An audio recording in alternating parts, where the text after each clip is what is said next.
وہ عمران خان کے ساتھ کھڑا ہے. اور ویورز آگے بڑھنے سے پہلے جو نواز شریف صاحب نے خطاب کیا جس میں وہ نیلسن منڈیلا بنے ہوئے تھے جاتی عمرہ کے، ان کی تقریر کو 5 سے 6 چینلز کے اگر آپ نمبرز کو کمبائن کریں تو تقریباً 800 کے قریب لوگوں نے نواز شریف کی تقریر کو دیکھا. اور یہ میں کوئی اپنے پاس سے نہیں بلکہ آپ جا کر جو یوٹیوب کے اوپر سوشل میڈیا کے اوپر جو نمبرز ہیں آپ خود ٹیلی کر سکتے ہیں، 800 لوگوں نے. اور میرا خیال ہے کہ نواز شریف صاحب اپنی اس کارکردگی پر بہت زیادہ خوش ہوں گے کہ کوئی تو ہے جو ان کو اس ملک کے اندر آج بھی سنتا ہے. اب سوال یہ ہے کہ انٹرنیٹ بند کرنے کی وجہ کیا بنی. آپ کو ویورز بتا دیں کہ پاکستان میں 24 گھنٹے ہونے کو ہیں لیکن ابھی تک نہ تو اس کی تحقیقات ہوئی. پاکستان میں وزارت داخلہ کیا کر رہی ہے کوئی بیان سامنے نہیں آیا. صرف پی ٹی اے نے اس بارے میں ایک وضاحت جاری کی اور انہوں نے صرف اتنا کہہ دیا کہ ہم پتہ چلانے کی کوشش کر رہے ہیں کہ فالٹ لائن کہاں پر کریٹ ہوئی. اگر آپ اپنے لیفٹ رائٹ دیکھ لیتے تو آپ کو معلوم پڑ جاتا کہ فالٹ لائن کریٹ کرنے والے کون سے لوگ ہیں. دنیا کے بڑے جو ڈیٹا سائنٹسٹ ہیں اور ڈیٹا پر کام کرنے والے اداروں کے مطابق حکومت پاکستان نے صرف پی ٹی آئی کا جلسہ ناکام بنانے کے لیے سارے کا سارا کام کیا. اور یہ بھی حسن اتفاق ہے کہ اس وقت ہوا جب تحریک انصاف کا جلسہ جو ہے وہ ہو رہا تھا. تو آپ کو زیادہ دور جانے کی ضرورت نہیں ہے، صرف آپ کو دیکھنا یہ ہوگا کہ جلسہ جب ہو رہا تھا اس وقت لنک ایک دم سے ڈاؤن ہو جاتا ہے تاکہ لوگ پی ٹی آئی کے اس جلسے کو نہ دیکھ سکیں. اور ویورز آپ کو بتائیں کہ پاکستان تحریک انصاف کا مستقبل کیا ہوگا اس پر فیصلہ محفوظ کر لیا گیا. بلکہ اگر یہ کہا جائے کہ پاکستان تحریک انصاف کے مخالفین کا مستقبل کیا ہوگا اس پر فیصلہ محفوظ کر لیا گیا تو یہ غلط نہیں ہوگا. آپ نے پی ٹی آئی کو الیکشن سے دور کرنا ہے، کر کے دیکھ لیں. ظلم کی انتہا کر دی، وہ بھی کر کے دیکھ لیا. اگر مائنس کر کے دیکھنا ہے یہ بھی کر کے دیکھ لیں، کیونکہ یہ حکومت زیادہ دن جو ہے وہ نہیں چل پائے گی اور اسی کی تیاری جو ہے وہ کی جا رہی ہے. الیکشن کمیشن میں P T I intra party election case کے اندر بیرسٹر علی ظفر صاحب جو ہیں وہ پیش ہوتے ہیں اور ان کے 8 دلائل اور ان دلائل پر مبنی جو حقائق ہیں وہ میں آپ کے ساتھ شیئر کر دوں. درخواست گزار ان کے مطابق وہ یہ کہتے ہیں میں سے کوئی بھی تحریک انصاف کی رابطہ ایپ پر موجود نہیں ہے. جب آپ رابطہ ایپ پر موجود ہی نہیں ہیں اور اگر آپ ممبر ہی نہیں ہیں تو پھر آپ نے کس بنیاد کے اوپر یہ الیکشن جو ہے جس کے اوپر تنقید کی، نہ ہی ممبرشپ فیس جمع کروائی جا رہی ہے، اس کا بھی کوئی ریکارڈ موجود نہیں ہے. نمبر 3 جس کا ذکر کیا گیا کہ کوئی یہ دعویٰ نہیں کر سکتا کہ ہمیں ووٹ نہیں ڈالنے دیا گیا، چونکہ ووٹ ڈالنے کا پروسیس جو ہے بلا مقابلہ ایک مکمل ہوا تو ووٹ کیسے ڈالا جائے اس کے اوپر بھی ایک بہت بڑا سوال ہے. پھر جو چوتھی چیز ہے، درخواست گزار یہ کہہ رہا ہے کہ ہم انتخابات لڑنا چاہتے ہیں لیکن ان میں سے کسی نے نہیں بتایا کہ کس پوزیشن کے لیے آپ لڑنا چاہتے ہیں. پھر 5ویں چیز جو بہت ہی اہم ہے جو دلیل دی گئی بیرسٹر علی ظفر صاحب کی طرف سے، وہ یہ کہتے ہیں کہ یہ خیبر پختونخوا سے 20، بلوچستان سے 18، سندھ سے 17 اور سینٹر سے 15 ممبرز آپ کے سامنے لاتے اور کہتے کہ ہم نے الیکشن لڑنا ہے. پھر جو اگلا نقطہ اٹھایا گیا بیرسٹر علی ظفر صاحب کی طرف سے کہ ہمارے درخواست فارم سینٹرل دفتر اور دیگر دفتروں میں بھی موجود تھے لیکن کسی نے بھی فارم وصول نہیں کیا. جہاں بلا مقابلہ الیکشن ہوتا ہے وہاں ووٹنگ کی ضرورت نہیں ہوتی، یہ بھی کہا گیا. عام انتخابات کی بلا مقابلہ جو ہیں وہ ہوتے ہیں، بلا مقابلہ الیکشن غیر قانونی نہیں اور اس کے لیے ووٹنگ کی ضرورت بھی نہیں. یہ بھی نقطہ جو ہے وہ پیش کیا گیا علی ظفر صاحب کی طرف سے. اور پھر علی ظفر یہ بھی کہتے ہیں کہ انٹرا پارٹی الیکشن کرانے کا طریقہ کار پاکستان کے آئین، الیکشن ایکٹ اور الیکشن رولز میں درج نہیں ہے. الیکشن ایکٹ میں انٹرا پارٹی الیکشن کرانے کا معاملہ پارٹی پر چھوڑا گیا. آپ کو یہ بھی یاد رکھنا ہے جب پارٹی پر فیصلہ چھوڑ دیا گیا تو پھر ہماری مرضی، ہم جس طرح مرضی الیکشن کرائیں اس کو ریگولیٹ جو ہے وہ نہیں کیا جا سکتا. میں ہیڈ لائن ساتھ ساتھ دیکھ رہا ہوں، آپ نے دیکھا ہوگا کہ میرا دھیان جو تھا تھوڑی دیر کے ادھر گیا. اس طرح کی اینگلنگ کی جا رہی ہے کہ شاید پاکستان تحریک انصاف نے کوئی حقائق چھپائے، لیکن ضرور جو ہے پاکستان تحریک انصاف کے خلاف اب فیصلہ جو ہے وہ لایا جائے گا. اور ویورز آپ کو بتا دیں کہ الیکشن کمیشن کا ممکنہ فیصلہ کیا ہوگا. الیکشن شیڈول آ چکا جی. پہلے الیکشن کمیشن فیصلہ دینے میں غیر ضروری تاخیر کرتا ہے، یہ بھی آپ کے سامنے ہے، جس سے پاکستان تحریک انصاف کے رہنما اور ٹکٹ کے جو امیدوار تھے ان میں کنفیوژن پیدا کی گئی.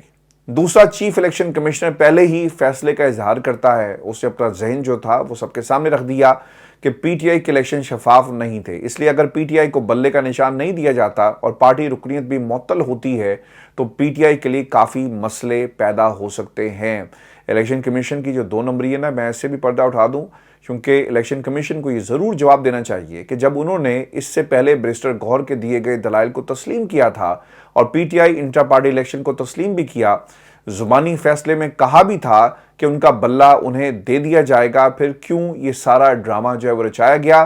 مرکزی نقطہ اس کے اندر کیا ہے وہ میں آپ کے سامنے رکھ دیتا ہوں کہ بظاہر پی ٹی آئی سے بلے کا نشان چھیننے کی تیاری پوری ہو گئی ہے، کیونکہ 22 دسمبر تک امیدواروں کو کاغذات نامزدگی جمع کروانے ہیں اور اس کے بعد انتخابی نشان الاٹ ہونا ہے۔ اگر الیکشن کمیشن نے 2 دسمبر کا انٹرا پارٹی الیکشن بھی کالعدم قرار دے دیا تو پی ٹی آئی شدید مشکلات کا شکار ہو جائے گی۔ اور ویورز، بلے کا نشان نہ ملنے کی صورت میں پاکستان تحریک انصاف کے امیدواروں کے پاس پھر ایک ہی آپشن بچ جائے گا، اور وہ یہ آپشن ہوگا کہ وہ آزاد حیثیت میں الیکشن لڑیں، مگر اس میں ایک مشکل یہ ہو سکتی ہے کہ آزاد امیدواروں کو مختلف انتخابی نشان الاٹ ہوتے ہیں اور اس سے ووٹر جو ہے وہ کنفیوز ہو سکتا ہے۔ اس کے لیے آپ کو ایک میسو کیمپین کی ضرورت جو ہے وہ پڑے گی۔ آپ کو ویورز یہ بھی بتا دیں کہ اب خان صاحب کی جماعت اور بلے کے خلاف جو سازشیں ہو رہی ہیں وہ تو ایک طرف ہے، خان صاحب کے کھلاڑیوں کے خلاف جو ایک بڑی سازش سامنے آئی اور انہیں الیکشن سے باہر کرنے کی جو تیاری کی گئی ہے۔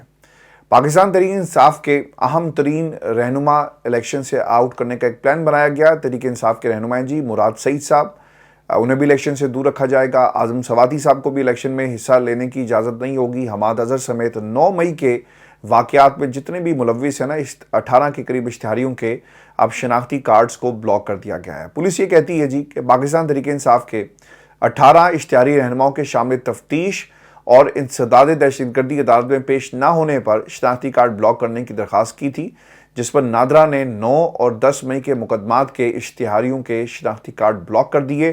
پولیس یہ بھی کہتی ہے کہ تمام ملزمان انسداد دہشت گردی عدالت میں پیش ہوئے بغیر قانونی حقوق حاصل نہیں کر سکتے اور شامل تفتیش ہونے تک ملزمان کے قومی شناختی کارڈ بلاک رہیں گے۔ پاکستان تحریک انصاف کے جو رہنماؤں کے شناختی کارڈ بلاک ہونے کا اس کا اثر کیا پڑے گا یہ میں آپ کو بتا دیتا ہوں، چونکہ ان کی کوشش تھی کہ ان کو بھی توڑیں، رگڑا لگائیں، پریس کانفرنسز کروائیں، یہ نہیں ہوا تو ان کے شناختی کارڈ انہوں نے بلاک کر دیا۔ اب یہ کریں گے کیا؟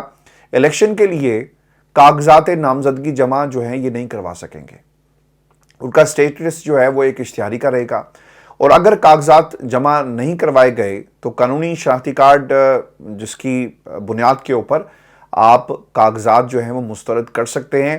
ویورز، یہ سوال کہ اشتہاری لیڈرز کے پاس اب آپشن کیا ہے؟ عدالت میں سرنڈر کرنا ہوگا اور ضمانت کروانی ہوگی۔ اگر گرفتار ہو بھی گئے تو کم از کم جیل جا کر الیکشن جو ہے وہ ضرور لڑ سکتے ہیں، اور اسی لیے اب یہ پلاننگ جو کی جا رہی ہے، کیونکہ اگر آپ کو گرفتار کیا گیا ایک دم سے سزا نہیں سنائی جائے گی، الیکشن سر پہ ہوں گے، کاغذات نامزدگی جمع کروائے جائیں گے، اور عین ممکن ہے کہ الیکشن سے کچھ دن پہلے آپ اپنے آپ کو سرنڈر کریں، ضمانت کروائیں، یا کم از کم اگر ضمانت نہیں بھی ہوتی تو اس حد تک ضرور ہوگا کہ آپ کے شناختی کارڈ جو ہیں انہیں ان بلاک کر دیا جائے۔ یہ پلاننگ کے تحت نہ سب کچھ کیا جا رہا ہے، دوسری طرف سے بھی ایک پلاننگ جو ہے وہ کی جا رہی ہے۔ ویورز، یہ سوال کہ مراد سعید، حماد اظہر اور دیگر اشتہاریوں کے جو کورنگ کینڈیڈیٹس جو ہیں امیدوار وہ کون ہوں گے؟ آج کے اس اقدام کے بعد لازمی ہو گیا ہے کہ ان کے کورنگ امیدوار کھڑے کیے جائیں۔ ان رہنماؤں کے لیے ان اگلے چند روز میں منظر عام پر آنا اور عدالت کے سامنے سرنڈر کرنا لازمی ہو گیا ہے، ورنہ یہ الیکشن نہیں لڑ سکیں گے۔ پاکستان تحریک انصاف کے لیے ایک نئی اور ایک بہت بڑی مشکل ہوگی، جس کی تیاری جو ہے اوبویسلی ایک نتیجہ ضرور نکالا گیا کہ ہم نے اس سے کس طرح لڑنا ہے، اور دونوں طرف سے پلاننگ کی جا رہی ہے۔ اب دیکھنا یہ ہوگا کہ ریاست کی پلاننگ کامیاب ہوتی ہے یا پھر پاکستان تحریک انصاف کی پلاننگ جو ہے وہ ہمیں کامیاب ہوتی ہوئی نظر آ رہی ہے۔ اور پھر آپ کو یہ بھی بتائیں کہ نواز شریف صاحب نا شاید دل چھوڑ بیٹھے ہیں اور انہیں ماضی جو ہے نا وہ تنگ کر رہا ہے۔ جب آپ عمر کے خاص حصے میں پہنچتے ہیں نا تو پھر آپ کے جو بچے ہوتے ہیں یا پھر خاندان کے لوگ یا پھر جو آپ سے ملنے آئے تو آپ اپنی زندگی کے قصے انہیں ضرور سناتے ہیں۔ پاکستان مسلم لیگ نون کو پاکستان کی عوام سے کچھ لینا دینا نہیں، ٹکے کا کچھ لینا دینا نہیں، یہ آپ نے یاد رکھنا ہے۔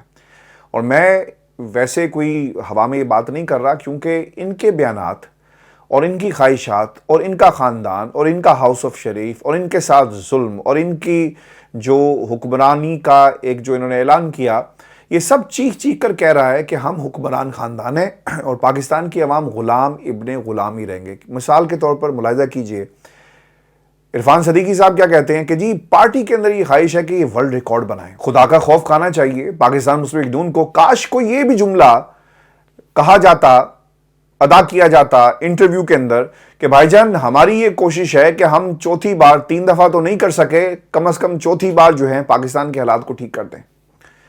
نواز شریف صاحب ایک خواہش اسے کہیں یا پھر جو دل کے زخم ان کو جو لگے ہوئے ہیں پاکستان کی اسٹیبلشمنٹ سے، اب ان زخموں کو ایک ایک کر کے نا وہ دنیا کو دکھا رہے ہیں. اور پھر ان کے اندر کا جو اینٹی اسٹیبلشمنٹ بیانیہ نا وہ زندہ ہوتا ہے، پھر خاموش ہو جاتا ہے، دم توڑ دیتا ہے، پھر ایک دم سے اسے وینٹیلیٹر پر رکھ کر زندہ کیا جاتا ہے اور پھر تگڑا کر کر دوبارہ جو لانچ کر دیا جاتا ہے. اب نواز شریف صاحب نے اسٹیبلشمنٹ سے شکوے کیا کیے؟ چونکہ وہ یہ کہتے ہیں کہ صبح میں وزیر اعظم تھا، شام کو مجھے ہائی جیکر بنا دیا جاتا ہے. الیکشن کے شیڈول کے ساتھ ساتھ نا جس طرح الیکشن پاکستان تحریک انصاف نے اپنی الیکشن مہم آن لائن جو جلسے کی صورت میں سامنے لے کر آئے اور جس طرح سے وہ کمپین کر رہے ہیں، اس کے ساتھ ساتھ نواز شریف صاحب کو بھی ایک جوش آیا اور انہوں نے کوشش کی کہ وہ بھی عوام کے سامنے جائیں اور ان نمبرز کو پلس کرنے کی کوشش کی ہے.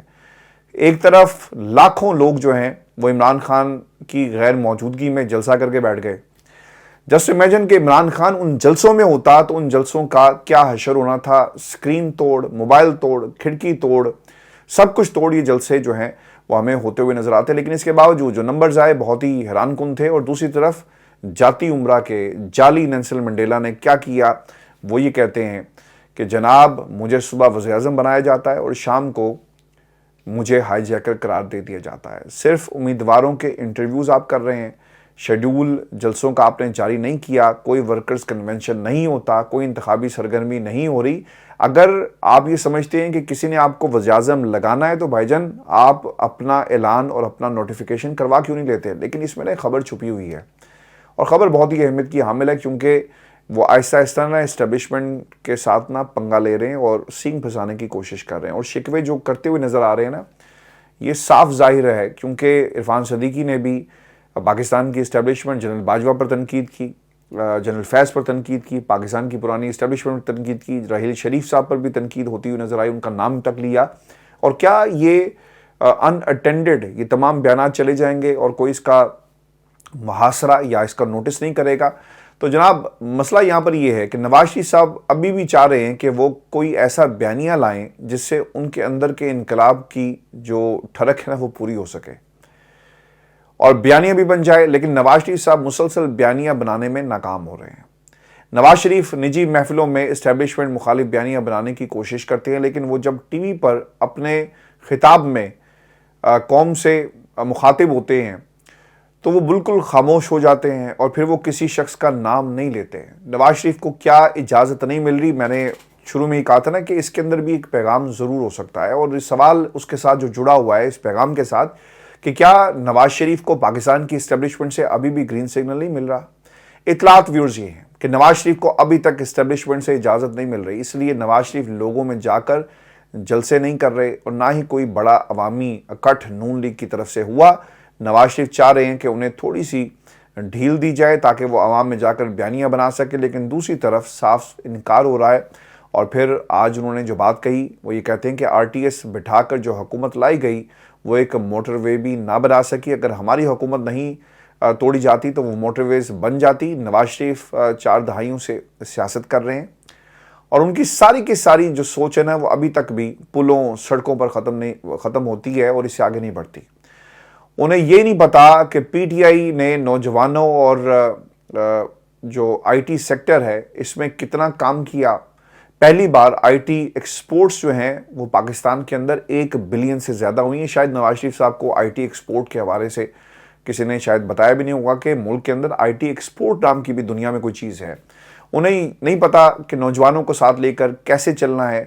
جو اس وقت کل آبادی کا 70% سے زیادہ ہیں وہ ابھی تک صرف موٹر ویز میں پھنسے ہوئے ہیں. ویورز نواز شریف صاحب کا جو نیا نشانہ جو ہے نا اب وہ پاکستان کی اسٹیبلشمنٹ ہے اور اسٹیبلشمنٹ کے ایک پرانے سربراہ کو انہوں نے تنقید کا نشانہ بنایا. اور وہ کیا کہتے ہیں کہ کسی نے کراچی سے دہشت گردی کو ختم کیا. یہ سوال انہوں نے پوچھا. سندھ میں ہم نے کوئلہ نکالا، بجلی اس سے آج بن رہی ہے۔ کراچی میں ہم نے 2200 میگا واٹ پاور پلانٹ قائم کیا۔ چترال والوں سے پوچھوں گا کہ ٹنل مجھ سے بنواتے ہیں، ووٹ کسی اور کو دیتے ہیں۔ کراچی سے حیدرآباد جو بنائی گئی وہ موٹر وے نہیں ہے، اس کا بھی انہوں نے ذکر کیا۔ اب اس میں مرکزی نقطہ پتہ کیا ہے؟ نواز شریف نے اپنے نشانے پر پاکستان پیپلز پارٹی اور زرداری صاحب کو رکھ لیا ہے۔ نواز شریف اب یہ ثابت کرنا چاہ رہے ہیں کہ نون لیگ نے کراچی اور سندھ میں بھی کام کیا، مگر اس کے باوجود ووٹ پاکستان پیپلز پارٹی کو پڑ جاتا ہے۔ کراچی میں امن قائم کرنے کی بات کا کریڈٹ نواز شریف صاحب نے سابق army chief general Raheel Sharif کو نہیں دیا، اور وہ یہ کہتے ہیں کہ جب 2014 میں کراچی آپریشن لانچ ہوا، یہ بڑا انتہائی اہم نقطہ ہے اور آپ کو یہ یاد رکھنا ہے کہ انہوں نے یہ جنرل راحیل کو کریڈٹ نہیں دیا بلکہ ان سے کریڈٹ جو ہے وہ چھین لیا ہے، اور وہ یہ کہتے ہوئے نظر آئے کہ یہ کراچی کا امن بحال کرنے میں ہمارا ہاتھ تھا۔ اب مسئلہ ویورز اس کے اندر یہ ہے، میں آج جو پاکستان کی ٹیلی ویژن چینلز کی جو سکرینز ہیں ان کے اوپر دیکھ رہا تھا کہ بلاول زرداری اب گلیوں میں مارے پھر رہے ہیں اور ووٹر اور سپورٹر اور جیالے کو تلاش کر رہے ہیں۔ بھائی اب آپ کو کوچ کرنا پڑے گا، کیونکہ ان گلیوں میں وہ جو جیل کے اندر بیٹھا ہوا ہے نا، یہ ساری گلیاں اب اس کے نام سے پکاری جائیں گی۔ ان گلیوں میں رہنے والے مکین جو ہیں وہ اس کا انتظار کر رہے ہیں، اور جب وہ نکلے گا، میں یہ اپنے پاس سے صرف لفاظی نہیں کر رہا، یہ سرویز بتا رہے ہیں۔ آپ نے جلسے دیکھے، آپ نے وہ لائن جلسہ دیکھا ہوگا، خود اس چیز کا آپ انصاف کریں کہ ان جلسوں کے اندر سیکنڈ ٹیئر بھی نہیں موجود تھا لیڈرشپ کا، تھرڈ ٹیئر بھی موجود نہیں تھا، کچھ اشتہاری تھے۔ اور اگر اشتہاری اتنا بڑا جلسہ کرتے ہیں تو جسٹ امیجن کہ قیدی نمبر 804 جب باہر نکلے گا تو وہ جلسہ کیا ہوگا، اور اس سمندر کو کوئی جو ہے رکاوٹ نہیں روک سکے گی، اور یہ سب نظریوں کو، تجزیوں کو، بیربلوں کو اور سارے حساب کتاب کو بہا کر لے جائے گا، کیونکہ یہ عوام کا سمندر ہے۔ جس ڈیموکریسی کی ہم بات کرتے ہیں وہ عوام سے ہوتی ہے، اور اگر آپ اس ڈیموکریسی میں عوام کو مائنس کر دیں گے تو پھر ڈکٹیٹرشپ رہ جائے گی، فسطائیت رہ جائے گی، یا پھر کسی فرد واحد کی خواہش رہ جائے گی۔ وہ انتخاب نہیں ہوگا، وہ جمہوریت نہیں ہوگی، اور یہی پاکستان کا مسئلہ نمبر 1 ہے۔ دنیا چاند پر پہنچ گئی، چاند سے آگے جانے کی باتیں ہو رہی ہیں، اور آج بھی ہم جمہوریت کو کس طرح ٹھیک کرنا ہے اور کون سا جو نظام ہے پاکستان کے اندر رائج کیا جائے جو ترقی لے کر آئے، خوشحالی لے کر آئے، ہم اس کے اوپر صرف بحث کر رہے ہیں، حل ہمارے پاس نہیں ہے، صرف بحث ہو رہی ہے۔ ویورز، یہ شو تھا آج کا ہمارا، اپنے کمنٹس ضرور بھیجیے گا اور مجھے اجازت دیجیے اللہ نے کے بعد۔